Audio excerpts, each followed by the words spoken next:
政委，怎么了？车道官的坟在这儿，我们去看。政委，政委，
郭世文，你回答我，啊，这个白小玲跟车道宽他们到底是怎么回事？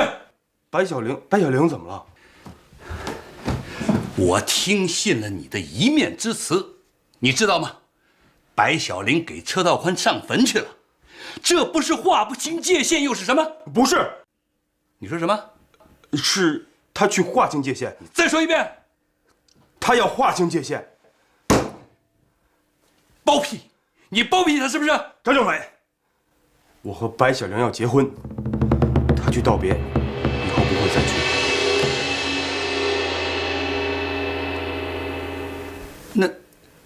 那什么时候喝你们喜酒啊？啊？革命需要后来人，抓紧点吧，我的同志哥。老大，黄子烈政委被暗杀了。什么？在哪儿？秘密发现了，在来的路上，2个警卫员都死了。嗨！车道宽除掉了，王子烈也死了。曾成牢牢地掌握了独立团，而且备受张成良信任。郝俊杰的金养计划大体完成了，但郝俊杰心里在流血。他付出的代价太大了。我要提醒大家，以后外出一定要注意安全。你们都是军分区的主要领导干部，王子烈政委的悲剧再也不允许发生了。这个教训太惨痛了，我们一定要查出杀害王政委的凶手，抓住以后要亲手毙了他。赵部长，现在到底查的怎么样了？抓不到凶手，追悼会根本就没脸开。除子弹是美国步枪的，其他的没留下任何痕迹。美国枪，这可难办了。国民党军队配置的就是这种枪，在与日军交战中，日军可以缴获这种枪。到底是国民党顽固派所为，还是日军为了报复草坡的失败，用这种枪从中挑拨呢？很难说。按常理，这种刺杀不会留下这么重要的证据。我们用的武器本来就是万国造，用哪一种都很难查，他偏偏用这种新式的武器。会不会是我们内部的人故意使用这种枪？可以肯定，刺客是个神枪手。这种美国枪在梅山镇也出现过。什么？老车就是被这种枪打伤的，我们缴获过，上面有瞄准镜。你知道谁使用过这种枪吗？于晨路。确实吗？净水县血战之前，老车亲口跟我说的。于晨路和车道宽的关系是明摆着的，寻仇这个逻辑说得通。车道宽真是瞎了眼了。好了，老郭，你再说详细一点。于晨露这枪是帮我们的，要不是于晨露这枪和老车这脑子转得快，我们说不定就被刘达给黑了。还有吗？没了。在泾水救过你们，不能证明杀害王子烈政委的就不是于晨露。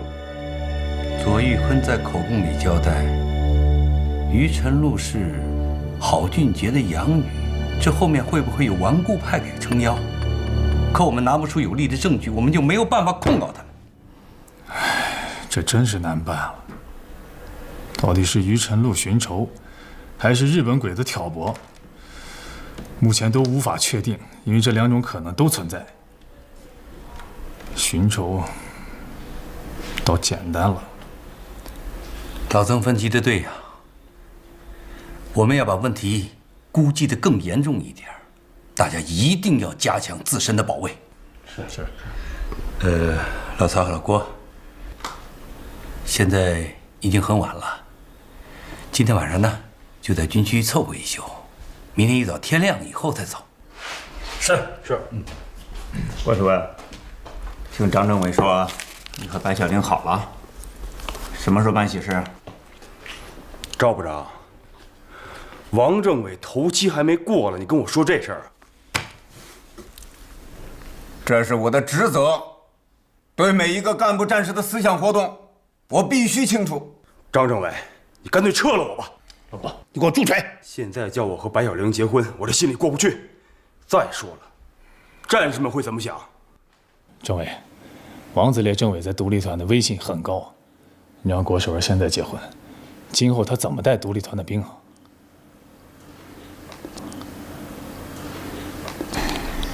这是个理由，但是在这种特殊的时期、特殊的环境下，这个理由已经不重要了。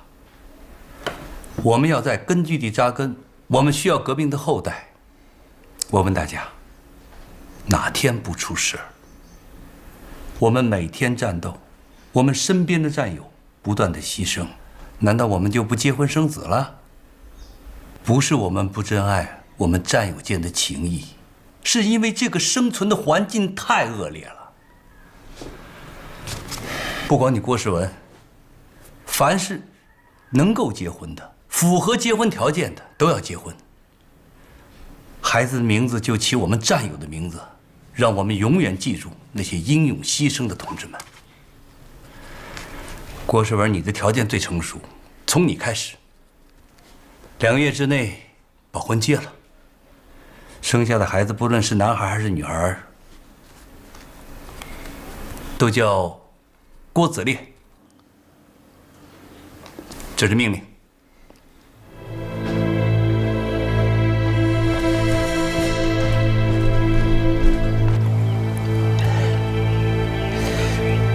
陈道官，你鬼点子多，你告诉我该怎么办呢？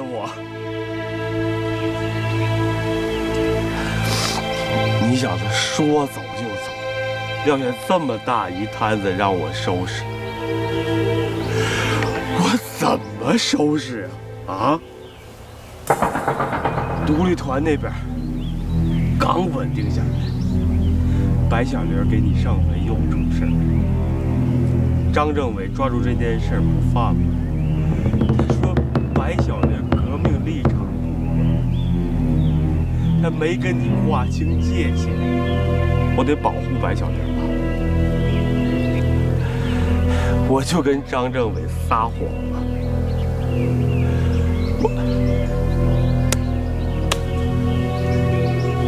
我说白小玲要跟我结婚，她给你上坟是跟以往一刀两断。我得让白小玲跟你脱了干系吧。可张政委逼我跟白小玲结婚，而且还得快点结婚。你说我怎么办呢？我不娶白小玲了，我是欺骗组织，包庇白小玲。我郭世文欺骗过组织吗？都是你陈德宽逼的。说我娶白小玲吧，我怎么跟人家说呀？啊？我说，白小玲，我为了保护你，你嫁给我吧。啊？我怎么说呀？你临走的时候跟我说了，说让我好好照顾白小玲。结果呢，我照顾着，把人白小玲照顾到我们家去了，当我媳妇儿了。我郭世文，我什么人呢？我啊！你要是不出来一枪打死我，这老天爷也得让雷劈死我呀！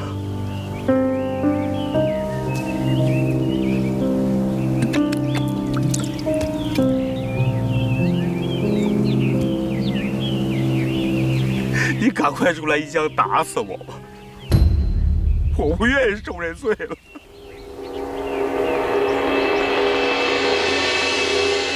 你现在到底在哪儿啊？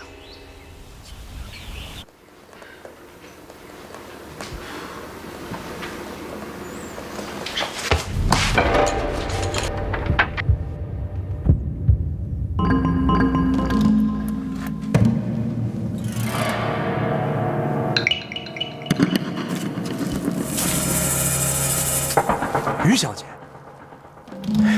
我就知道郝伯伯不会抛弃我。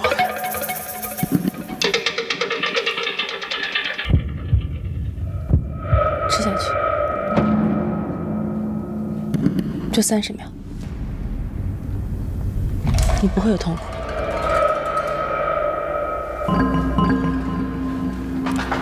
是郝伯伯，是我给你的40。这都快死了。所有参与杀他的人都要死。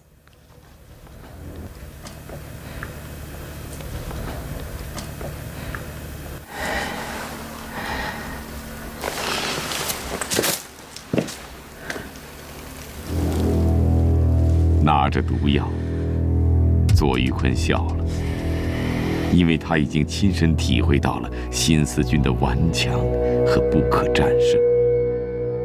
他预感到了金阳计划很难实现，现在对他来讲这是解脱，他不用在煎熬中等待了。岗哨被没，犯人被害，你们的工作是怎么做的？是我们的错。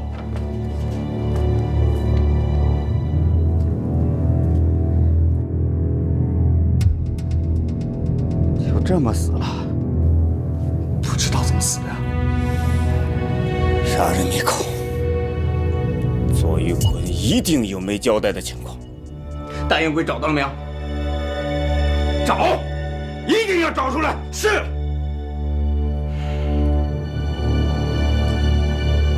什么意思？你这表情什么意思？你笑什么？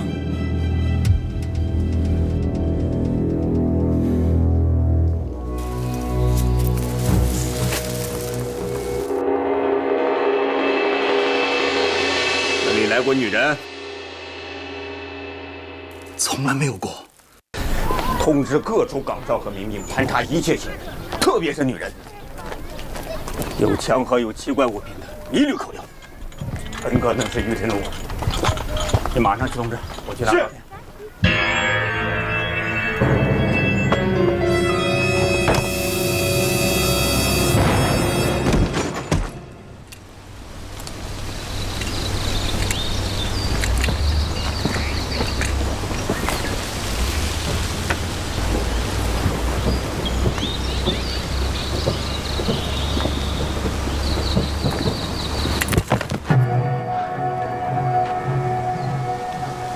你跟踪我？大小姐，我是在这等你。我行踪不定，你怎么可能等得到？有人给了你5张照片，对吧？刘司令已经让这个人见阎王了。照片上的5个人死了3个，下一个就是张成良。你怎么知道的？头发你在左玉坤的尸体上留了头发，引得赵部长回去拿你的照片，手雷就挂在门背后，有门板挡着，赵部长只会受伤不会死。你料定了张成良一定会回去探望的，所以在这儿埋伏。你想怎么样？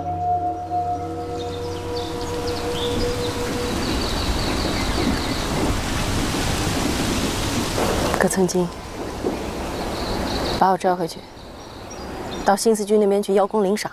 刘司令下了命令，你妨碍了金阳计划的大局，立刻回战区报道。回不去。姓赵的被炸，新四军一定到处设关卡。我不想回去，就是要跟张成良鱼死网破。关卡的事有我的，放心吧。刘司令给我们下了命令，不惜一切代价也要保住张成良的命。大小姐，你是军人，应该明白军令如山。我葛存金这条命是你爹给的，别逼我，别逼我做对不起良心的事儿。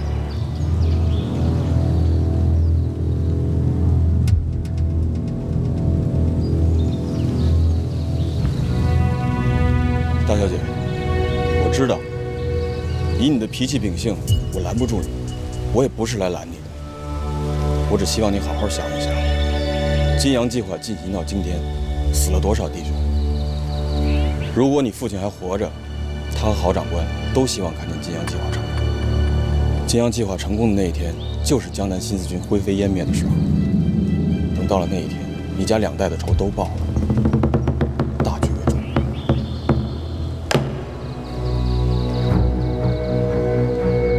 如果你一定要去杀张成良，就先杀了他。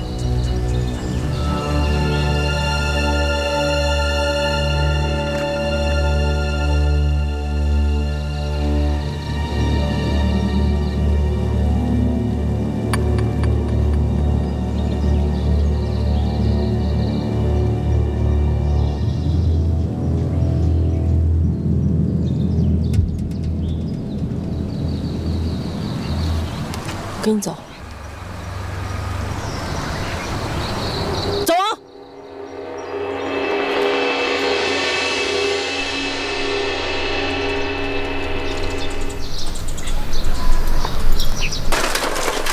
让开！快给我让开！啊！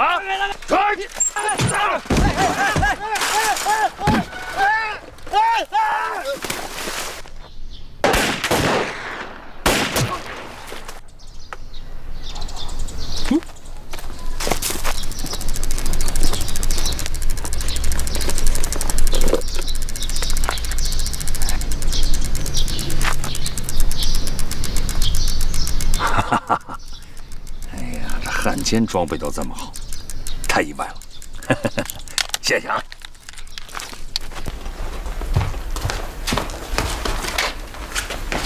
老赵，张政委，怎么样？没问题。反动派还没抓干净呢，我不会有事儿的。这就是老赵。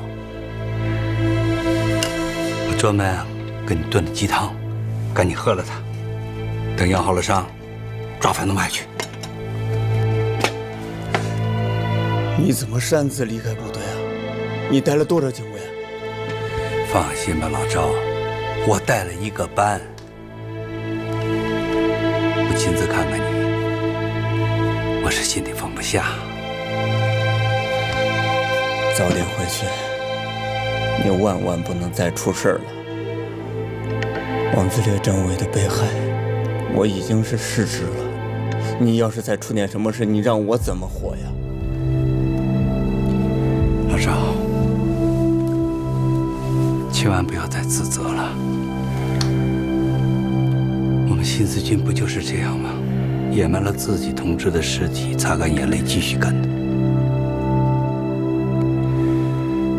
你看咱们现在处在这样的环境当中，只能艰难的战斗，这就是咱们的命啊。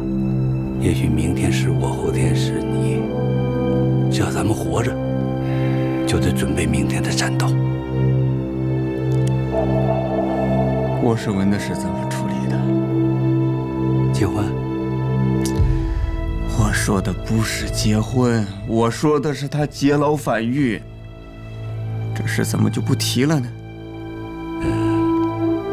可是独立团在王子烈政委，在郭世文的带领下，可是立了大功的。我们新四军是纪律部队，不是山贼胡匪。功是功，过是过。可独立团的特殊性摆在这里，我撤郭世文的职，战士们会怎么想？行政处分无法落实，那就党内处分。可郭世文亲手枪决了内奸，亲手枪决了卧底，保护了司令部。你偏袒郭世文。郭世文同志非常忠于党，忠于新四军，对这样的同志，我们应该保护啊！忠于党，忠于新四军，首先要服从命令。我的政委，对你这样的处理，我就不同意。那你说怎么办？严重警告，警告处分吧，毕竟人家要结婚了。袒护是爱护。司令，哟，老师啊，这么晚了，有什么事情你通知我一下，我过去就是了。还劳您大驾，跑了一趟。我是批评你来的。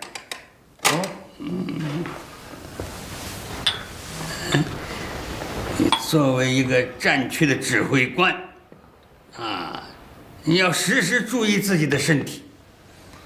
这个连续不间断的工作，并非善举。老师教训及时。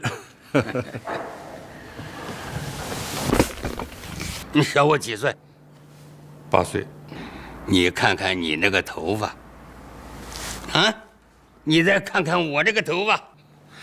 我不能跟您比啊，我是未老先衰啊。作为一个战区的指挥官，你决定着几十万将士的生死，决定着数百里江山的归属，啊，你应该学会超出这个现实，要时时刻刻地保持这个头脑的冷静。老师说这话的意思是不是要舍学生而去呀？哎呀，你看看知我者司令也呀！你说对了，我是准备隐退休养了。哦，老师啊，有件事要请教您。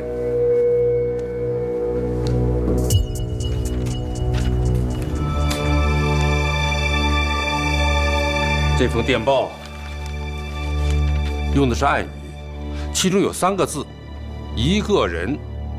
我想了想，您看是不是这个意思？左玉坤死了，军官组彻底消失，士兵组暴露了3个，剩下的在战斗部队生死难测。这一个人最后能完成金阳计划吗？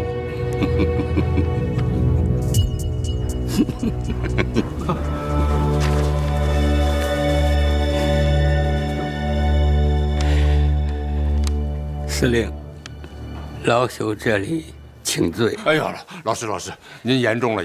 因为你这里啊人多眼杂，所以这个事情啊没有给你汇报。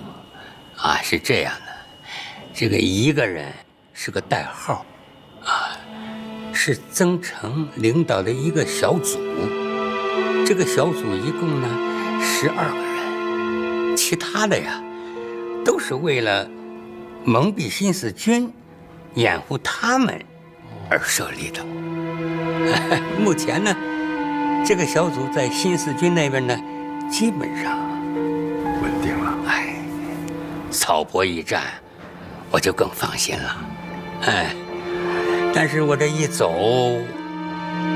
万一这个曾诚有求援，司令你还得马上出击。报告，进来。司令急电，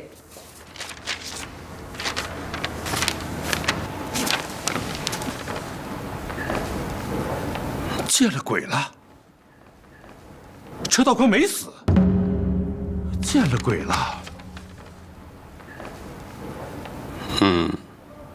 他还活着，不出我所料啊！我让葛存金啊挖开了他的坟，那个坟里头埋的是咱们的人。哎呀，真是匪夷所思啊！咱们要琢磨琢磨，这个小子假死的目的是什么呀？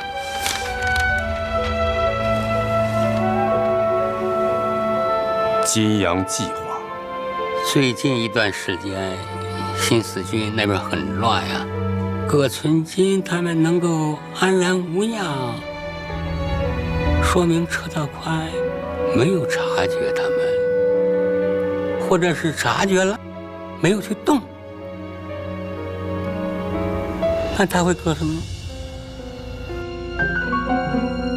对于车道宽这种行动派来讲，郝俊杰就是金阳计划。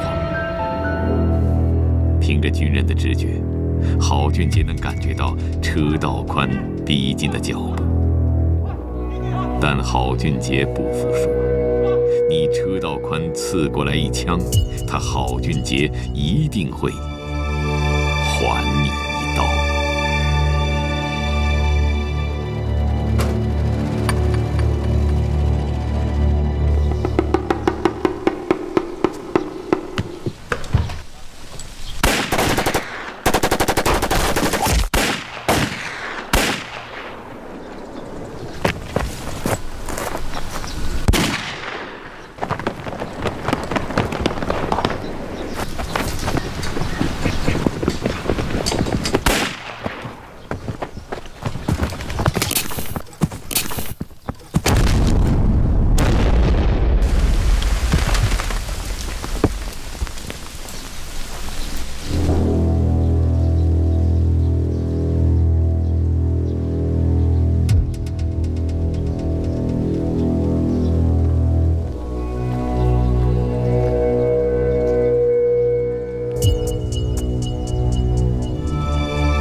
你是最后一个了吧？说，郝俊杰，你把他藏哪儿了？他把你引上山，你想，他会在这里吗？背叛祖宗，暗杀抗日将领，你会堕入永不超生的无间地狱的。你说谁？他说你是汉奸。哎，你就不怕我这个汉奸一枪打死你？你一进庙门，我就看出来了，他骗了我，你不是汉奸。你们俩是怎么认识的？郝俊杰曾经是我的教官。原来您是保定军校的前辈。施主，既然你不想杀我，就请您走吧。你们两个人的个人恩怨与贫僧无关。我看你们两个人的杀气都太重了。阿弥陀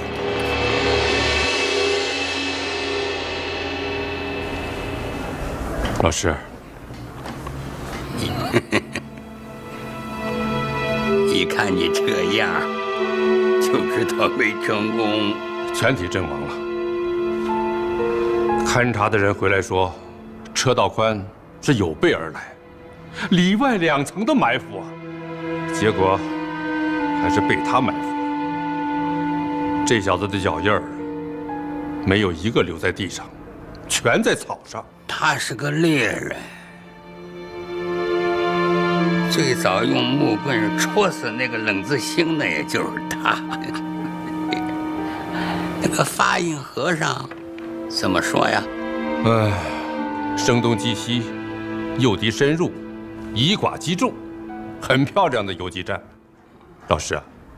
车道宽这小子心毒手狠，而且他在暗处，您在明处。老师啊，我还是请您坐飞机到重庆去。什么？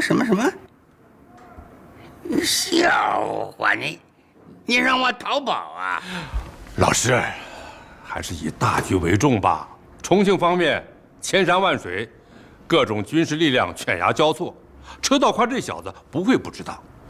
我是想让他知难而退。我跑了，他要追杀你怎么办呀？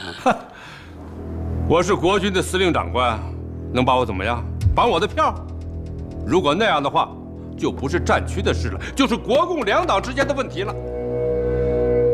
车道宽这小子如此固执地追查金阳计划，无非是想替新四军寻条活路。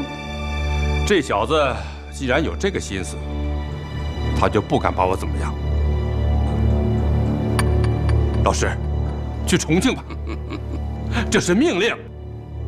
你说他不敢追杀你，你们的命就那么值钱，我就不值钱啊！他有本事，他去追杀那个蒋介石，那才叫英雄。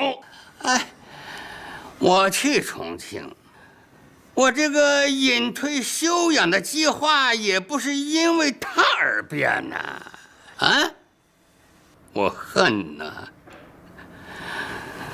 我恨我自个儿，我恨我这2条瘫痪了的腿。听人劝，吃饱饭。重庆。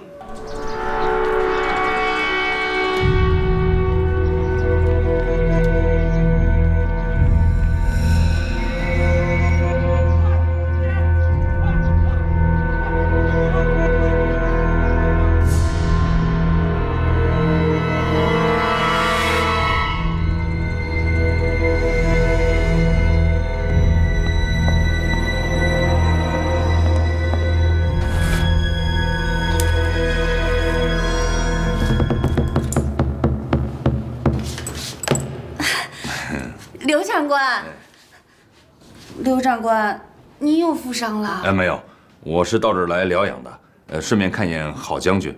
郝将军，他去重庆了。去重庆了？您不知道啊？郝将军最近身体不太好，要去山上休养，我们内科的区主任亲自陪他去的。长官，我觉得您脸色不太好，我给您拿点葡萄糖吧。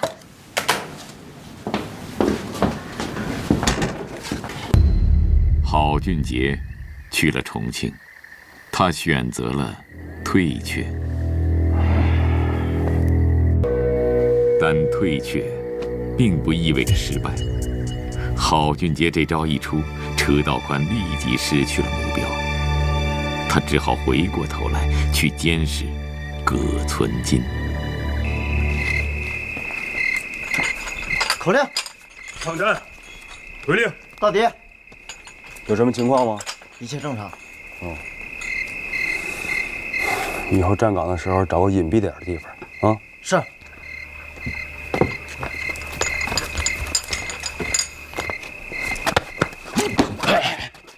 少华，你怎么回来了？我老回来。哎，我问你，我临走的时候交代过你，让你找机会把葛存金调到独立团来，好在你自己的手里掌握着。这事儿你怎么拖到现在不办呢？葛存金在军分区，在张政委眼里是红人，我一点办法都没有。老程，不能再回来了。等我离开了独立团。你说什么？为什么要离开独立团？白小玲，隔3差5跟你去上坟，张政委知道了要处分他。我这一急，我就跟张政委说，我说白小玲要嫁给我。现在张政委天天逼着我跟白小玲结婚，这怎么办啊？哎呀，我要把这个妹子嫁出去，那真是件好事儿啊！别扯淡了。你死了之后，白小玲每回看我这眼神啊，就跟要吃了我似的。我想好了，我跟上级打报告，我调江北去，在哪儿打鬼子不是打鬼子呀？你才扯淡呢！你这叫逃跑！你跑了以后，那白小玲咋办？老车，我真是没办法了，这样吧，你帮我把白小玲约出来。我不去，我躲还来不及呢，我。来。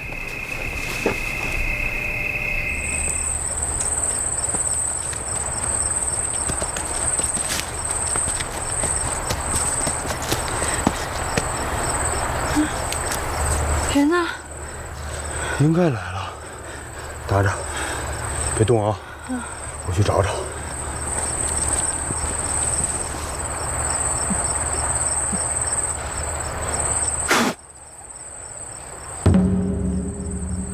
不能让别人看到。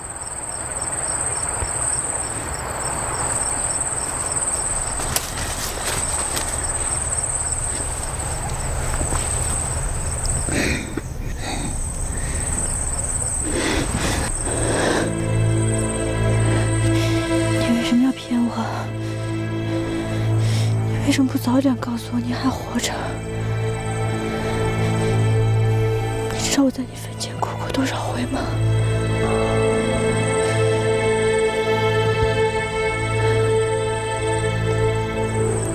我不光骗了你，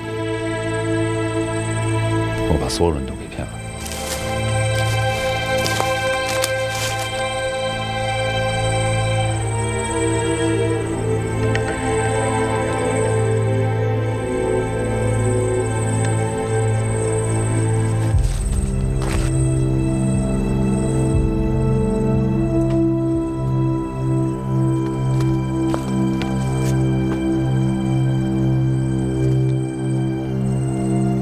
这么长时间，你是怎么过来的？你别忘了，我是猎人出身。小玲，你冤枉过什么了？如果没有他，现在躺在粪坑里的就是我，而你呢，也很有可能连这身军装都穿不下去了。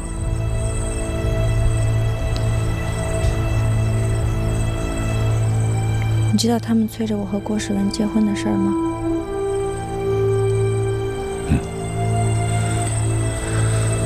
我临走的时候，我让老郭要好好的照顾你。他现在这么做，也是为了保护你，你千万别怪他。况且这种事儿，谁也不能强迫你，谁也不敢强迫你，因为这是你一辈子的大事儿。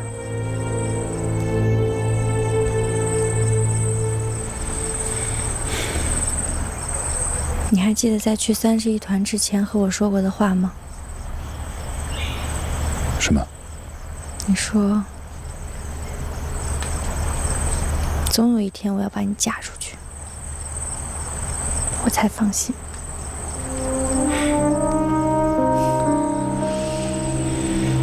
那个时候我真天真，我真的以为我嫁的那个人就是你。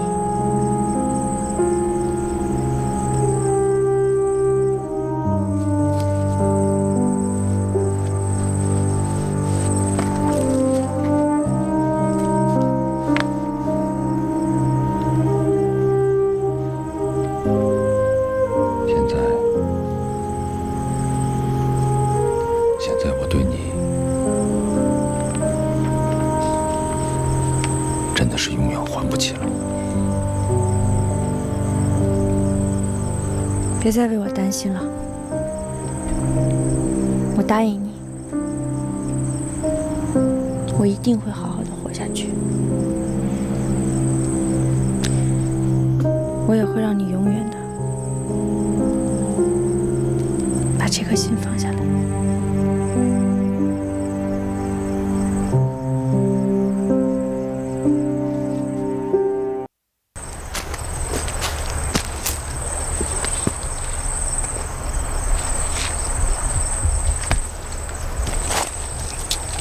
哎，老车呢？他走了。啊？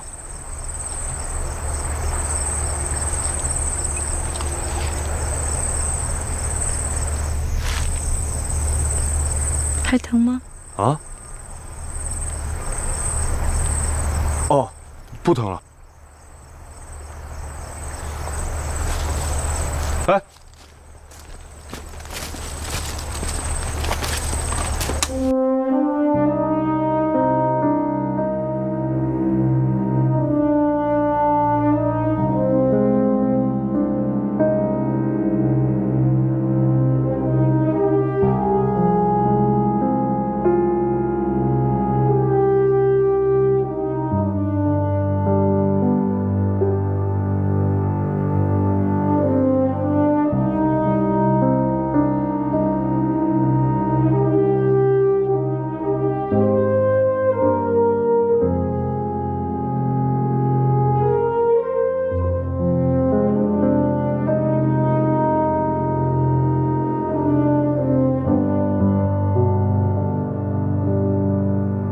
我们就这么坐一宿。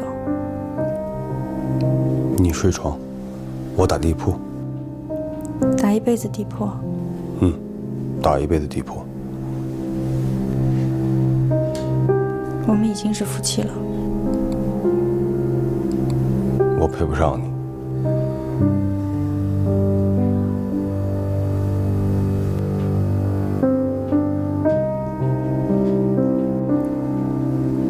我可能需要点时间，你能等我吗？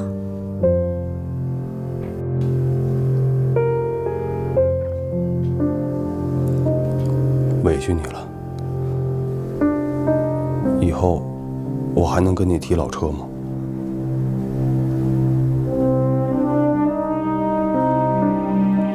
当然了，他是我们的好战友嘛。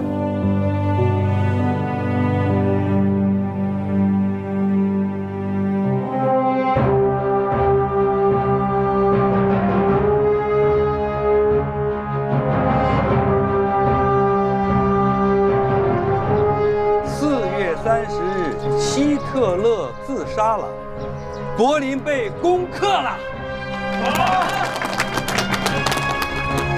5月7日24时分，德国代表与出席的英国、苏联、法国代表签订投降书，所有战线的行动与中欧时间5月8日23时0分停止，欧洲的反法西斯战争胜利了！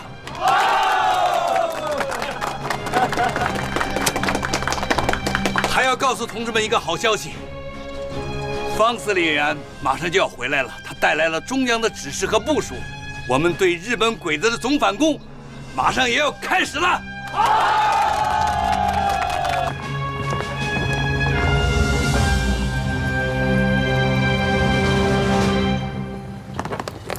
哎呦，老师啊，您回来了。哎呦，哎呀，老师啊，老师、啊，哎呀，那个德国鬼子啊要投降了，我就回来了。是啊，小鬼子也盯不了几天了，金阳计划该执行了。我就是专门为这个回来的。有可靠消息，方昭武要回来了。哦，他已经离开西安，甩掉了我们的人，现在应该在河南境内。他这一回来啊，恐怕形势为之一变。哎呀，方兆武这个人一向喜欢弄险，他肯定会从鬼子这个防区啊过来。走了有2年了，他这一回来啊，肯定是肩负重任。作为一个司令官，不看敌情看什么？换成我也要走一趟。如果咱们把这个消息啊传给小鬼子啊，那他肯定是凶多吉少。这不失为确保金阳计划顺利完成的方法呀！不，哪能让抗日的名将在这个胜利前夕落在这小日本鬼子手里？那是不行，中国人脸上无光。以老师的意思，自己家里的事儿嘛，自己解决。老师的豪情不减当年。对，咱们自己解决。老师，昨天我已经命令工兵开至兴网通到新四军道路，加固桥梁。好，逢山开道，遇水叠桥啊，先锋开进。大军如何继进呢？老师啊，咱们看看这张图。124师配属一个坦克营，直插草坡，把他们的根据地一分两半。一个主力师攻取姚家岭，另一个主力师占领净水县城，然后全线压上。这样新四军只有2条路，一条是从日军方向退，一条是从鸡鸡岭方向退。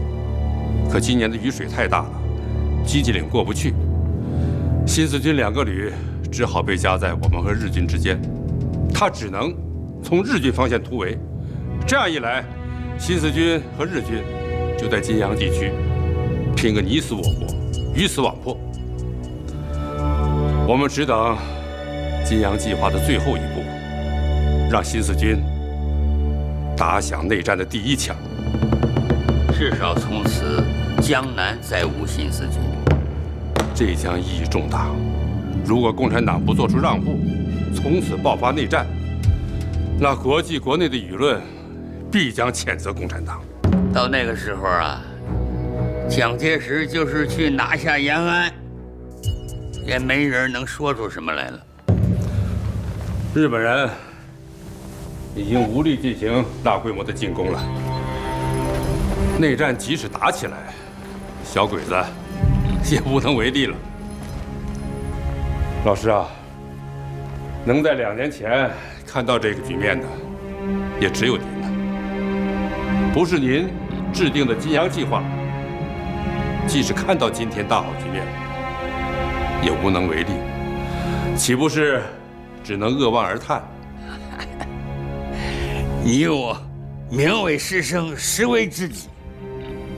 自古士为知己者死。郝俊杰此刻最痛心的是左玉坤的死。左玉坤原本是要掌握伪七师的，现在为了金阳计划，郝俊杰必须亲自涉险去收复霍将军这条滑泥鳅。老长官，你到这里太危险了，幸亏这里是卑职的防区。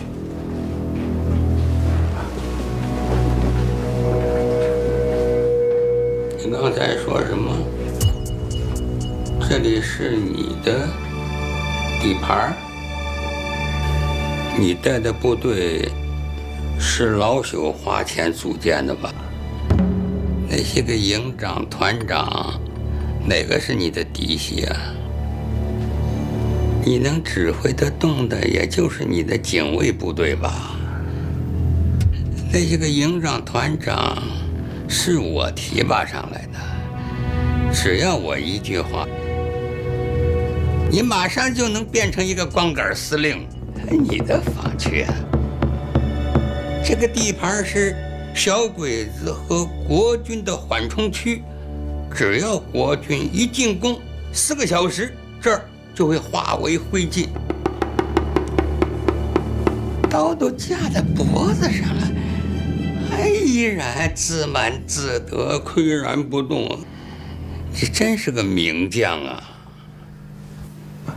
老长官，我是身在曹营心在汉，这1年多我一直给您写信，从来没有等到过您的答复。我3天前刚回来，看到你的信我就过来看看你还是不是我以前认识那个霍某人。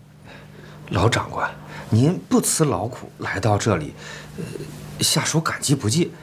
您一路辛苦，霍某略备薄酒。谢了。水我们自备了，干粮我们也自带了。我们可不能喝汉奸的水，吃汉奸的饭。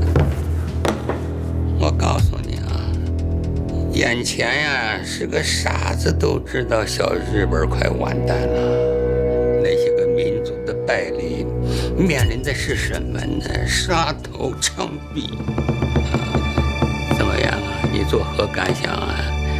你还是铁了心的跟着小日本干啊，到东京去谋个差事？啊？哎，老朽也可以送你一个人头，我也可以成全你一个短暂的富贵。卑职不敢，卑职不敢。我想这个人头比富贵更可贵吧？看在卑职跟随老长官多年的份上，帮帮下属，帮帮下属。不过这个上船有上船的规矩，上山有上山的规矩。卑职还不明白。你那投名状来，我才可以收编你呀。你还可以做你的将军，部队的指挥权还归你。多谢老长官，今后一定跟着老长官干。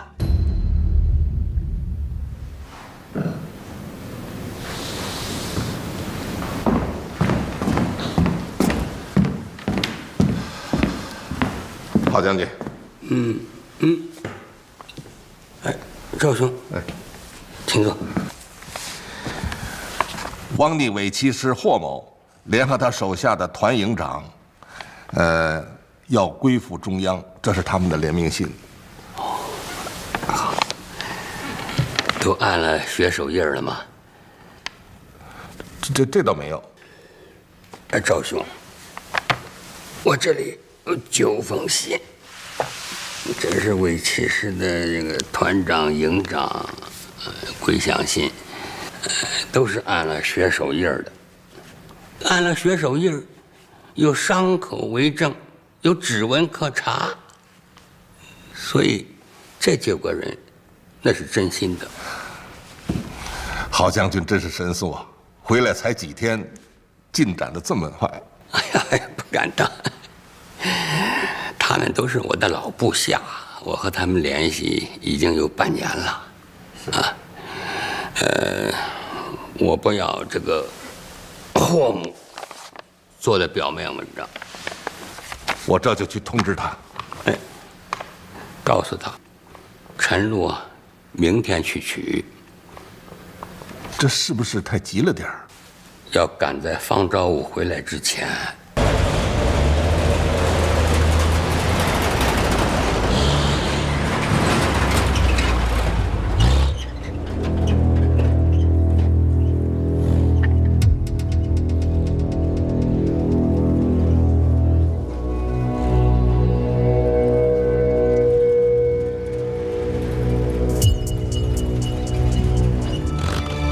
鬼子在金阳增兵了。政委，有情况了。什么情况？军区侦察连报告，中央军工兵正在整修与我根据地相连的所有通道，并且加固了桥梁。哦，在哪几个地方？这儿，这儿，还有这儿。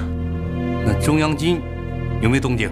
目前还没有，已经派侦察连严密监控中央军的动向。哦，那就好。中央军在整修的道路中加了大量石子，并且在桥上铺了钢轨。他们这么做是想要干什么？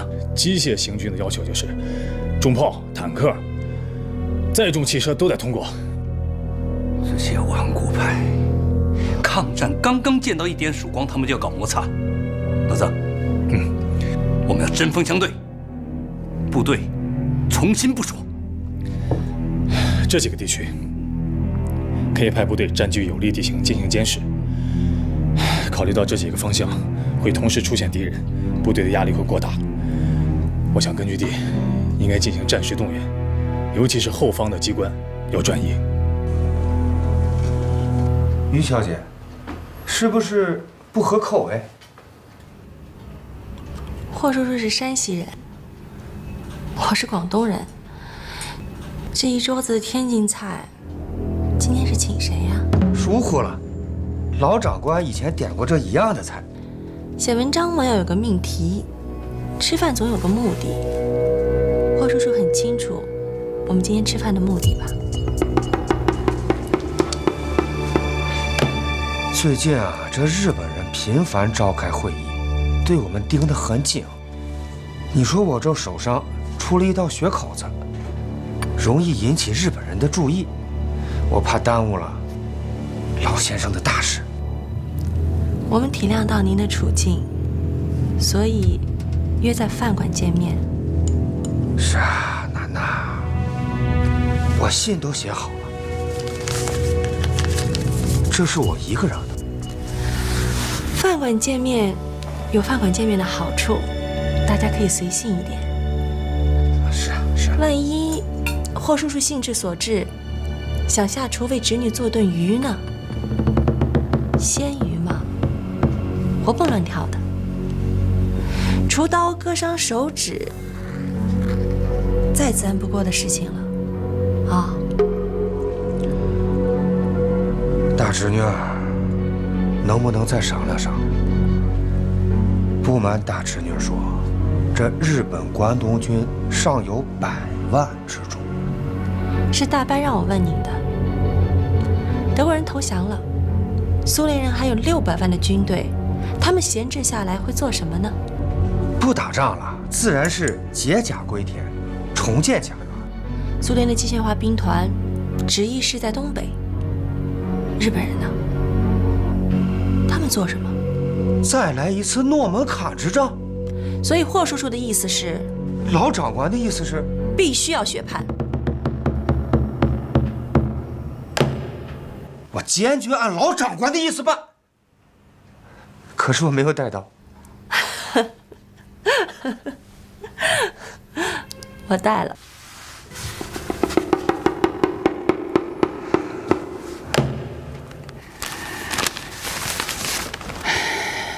可惜了。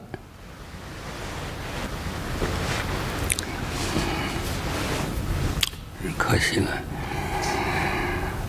不用抢，不以势压人，对其效益厉害，让他心服口服，这是长久之道啊！你要不是个女孩子啊，我就得让你当将军。女孩子怎么了？一样能当将军。古有梁红玉、花木兰，都可以。官场、战场，不是女人该待的地方。她们应该享受幸福，应该被爱。你看看这个中国几十年的战乱，中国的女人遭受了太多的痛苦。本来都是男人干的事嘛，就因为战乱，这些男人都上战场打仗去了，那剩下的事儿，耕地、挖矿等等等等，都让女人来承担。老天真是不公平，让您一个那么强悍的人拥有如此柔肠，这不是遭罪吗？我也有母亲啊，我也有过家庭、妻子、儿女啊。我痛失了他们，就是因为战乱。我敢冒天下之大不韪，做出金阳计划，就是为了尽早结束这个战乱，让天下太平，让大家都过上好日子。但是在历史上，我一定也会背负阴谋残忍的这个骂名。大伯，我愿意跟您一起背负这个骂名。你做完你的事，我打算让你去美国。去美国？我要看到你嫁人、生子，能过上一个女人应该过的生活。那真的是女人应该过的生活吗？是的，男人他可以用仇恨来支撑一生，女人这一生，她得要被人爱，要去爱人，什么功名利禄，过眼烟云。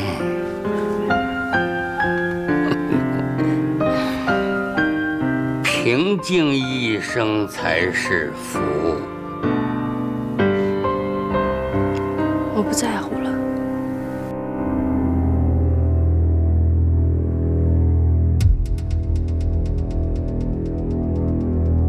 一旅、二旅各派一个营的兵力，在进入根据地的道路上构筑工事，旅主力随时准备机动作战。我们的任务是什么？是内线作战，还是准备转移外线作战？我们不能跟强大的敌军硬拼，必须做好向外线转移的准备。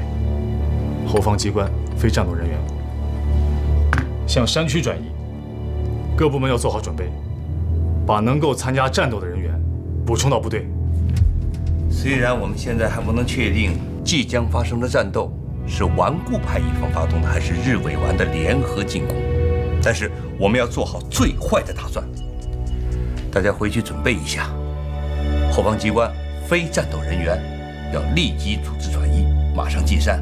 好，我们的地方干部要组织坚壁清野，大家回去准备吧。是。战区报登的车道宽和陈露结婚的这个消息啊，我不懂这个修版还是拼版吧，但是你必须想办法让这个车道宽长出小胡子来，明天一早见报。好的。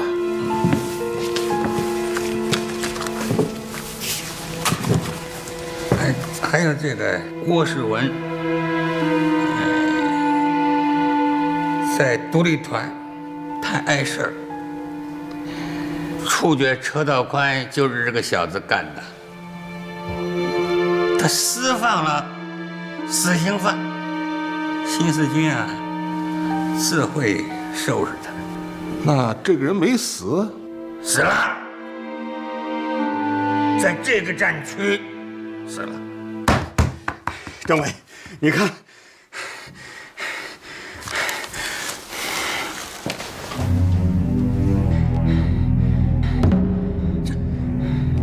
这不是车道宽吗？没错，真是岂有此理！对呀，老赵，当时处决车道宽的时候，你就在场啊？当时，郭世文把我们都堵在了外面，一个人拉着车道宽进了树林子。你说什么？我的政委，当时正在打仗，小鬼子都打到眼皮子底下了。我看了，坟旁边有血。当时独立团的人还有王自烈政委跟疯了似的，失去了理智。我没办法强行检查。老赵啊，老赵！政委，出什么事了？你自己看。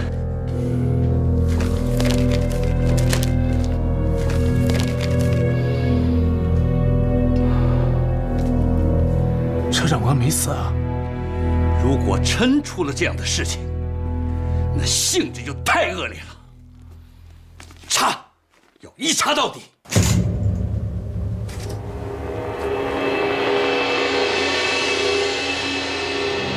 你都认识，好好看看。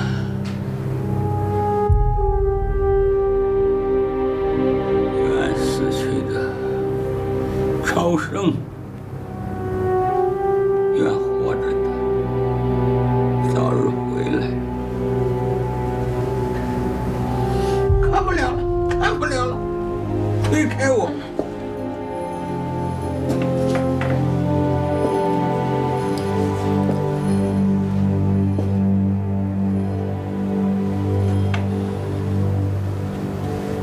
你去看看。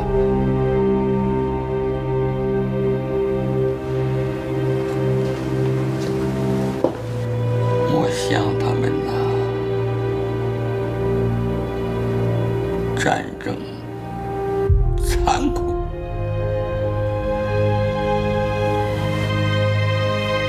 这些孩子能回1、2个来，就稍高兴了。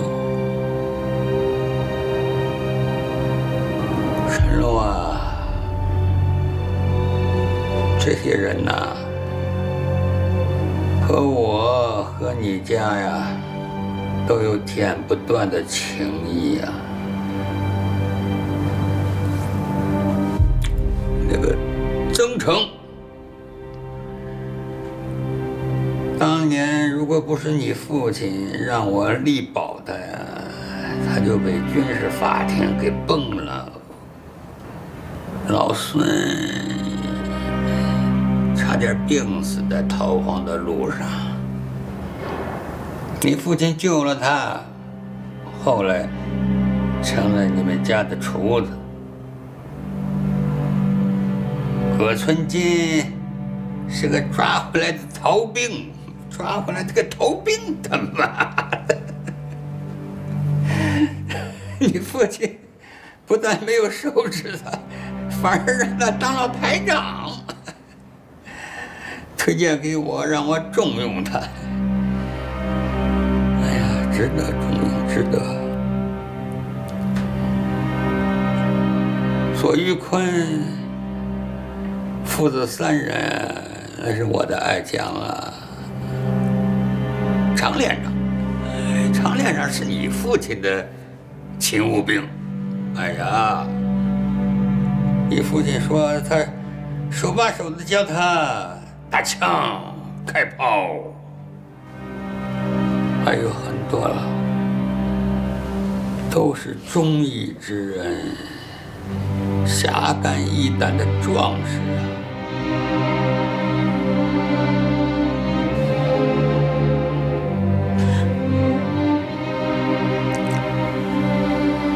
当年你父亲战死后啊，部队弹尽粮绝，是他们呢，用身体护着你父亲的尸体，拼命抢回来的。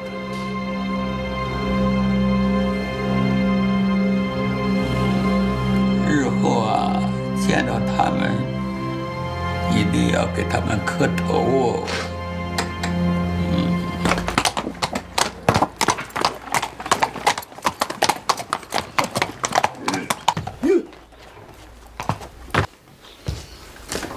报告，进来。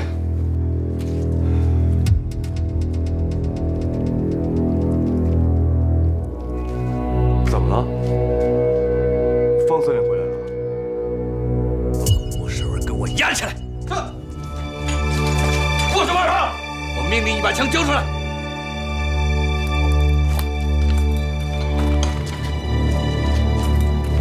政委。这到底怎么回事？你好大的胆子！我怎么了？你别自作聪明了。政委，我到底怎么了？你自己看吧。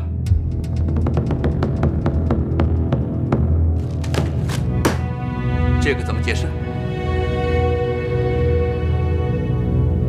一切都会搞清楚的。虽然说2年了，但是尸体未必就认不出来。我承认，车道宽是我放走的。你说实话，坑里那个尸体是谁？是陷害老车的大烟鬼。政委，人是我放的，但我不相信老车能做出报纸上说的这些事儿。白纸黑字，照片都有了。我还心存侥幸，我不相信你郭世文会干出这么没有原则的事情。你还真的不干了？你让我怎么相信你？政委，老车在查金阳计划。金阳计划，金阳计划是车道宽编造的，我们已经有结论了。政委，你这是在犯罪，你知不知道？王子烈政委是怎么牺牲的？老赵的胳膊是怎么断的？车道宽和于晨路同流合污。车道宽是车道宽，于晨路是于晨路，这是2回事儿。现在它就是1回事儿。政委，部长，你们要冷静一下吧。我觉得这事儿不一定是真的。咱不能听国美长的一张报纸就判断自己人的事儿。部长，他已经承认了。老赵说的对，你这是立场问题。私自放倒车道宽，是我犯了纪律，但我绝对不会相信老车会和这事到如今，你还老车的。我宣布，立即撤销独立团政委郭世文的全部职务。跪下起来！等等，政委，这报纸是国民党的，你不能信的。政委，你要冷静啊！独立团是军区战略预备队，在这个时候绝对不能没有领导。离开他郭世文，独立团就不转了。郭政委多熟悉部队的情况啊！你现在要换一个人的话，恐怕还得有一个了解的过程吧。政委，我想现在先不要撤职，等把事情弄清楚了再说啊。你是独立团的老人，你回去指挥。政委，老曾，事情就这么定了，不要多说了。立即把郭世文给我关押起来，等方司令回来以后一起处理。带走，走。全靠我们老板努力。见笑。哎呦，请，谢谢，里面请，儿子领你去。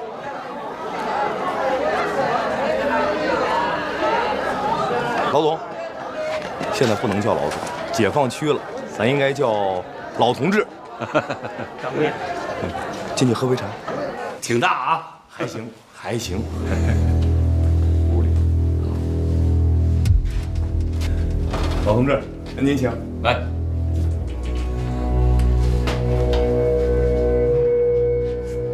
大小姐，孙叔叔，请坐。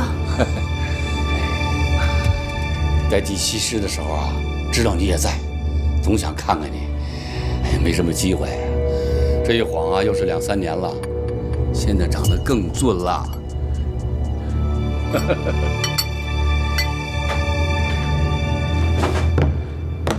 孙叔叔，感谢你这么多年为我一家人吃的苦。这个车我收了，来，起来，哎呀，孙叔，您受得起，您请坐吧。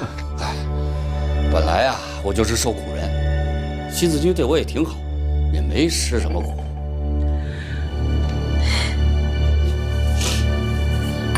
能跟我说说车长官吗？我知道他替您干过活。我们原本是夫妻的。是啊，没想到那么能打仗的人，却受了那么大的冤。为了他，我也犯了错，是我误杀了王子烈。是啊，他也是好人呀，有情有义啊。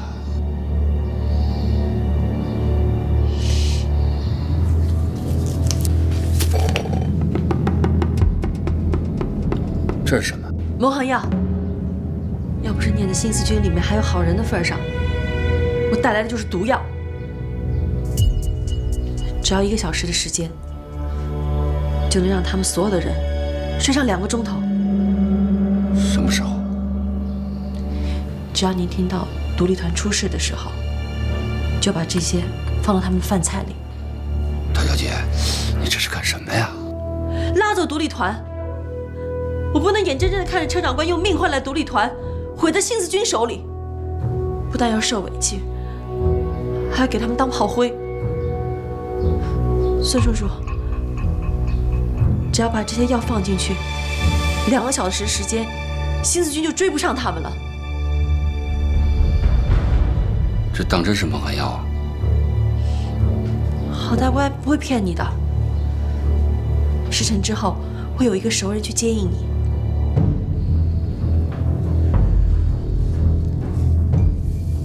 从于晨露手中接过蒙汗药的老孙犹豫了，他的内心深处有了一丝疑惑，他并不愿意让与他朝夕相处、和蔼可亲的新四军首长们受到伤害。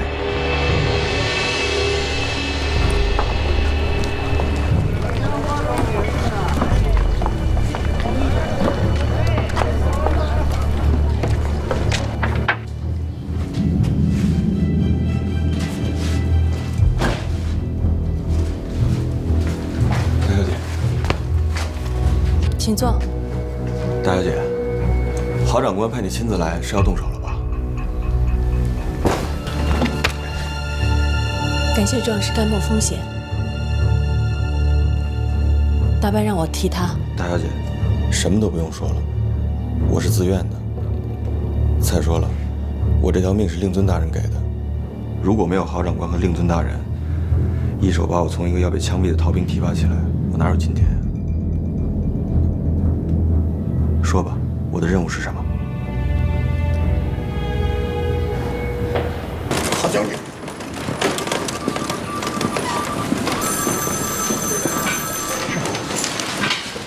老师，您来了。司令，金阳计划的最后部分可以实施了。学生向老师致以最崇高的敬意。接作战处。作战处，我是刘训德，命令第6师今天夜里从新四军和日军之间的区域撤出。这里安全吗？应该是安全的。为什么要说应该？自从我接手这个店以后，我觉得周围老有个人在转悠。什么人？一个卖货的货郎。就他一个人吗？就他一个人，没发现他有同伙。干掉他！我把特别行动小组人叫来，你指给他们看。好。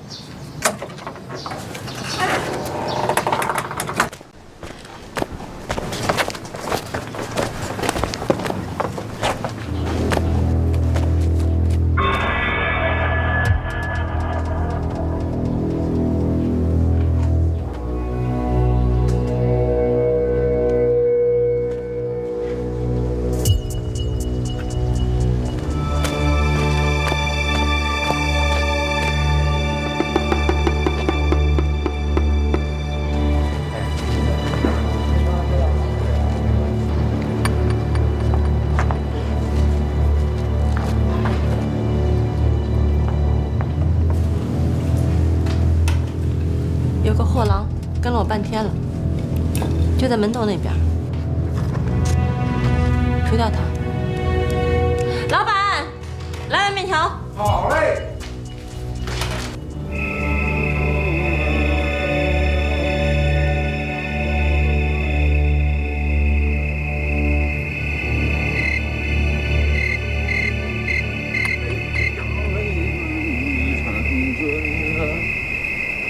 站在那桥头上。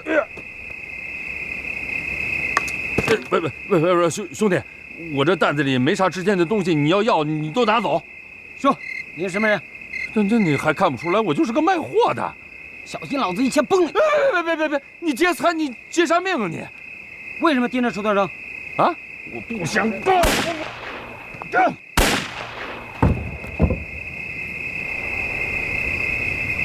真好使。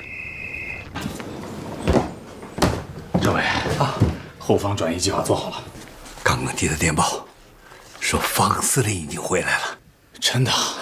在哪儿呢？已经到了曹猛的一旅。正好，把我们这个转移计划报给方司令。太好了，太好了！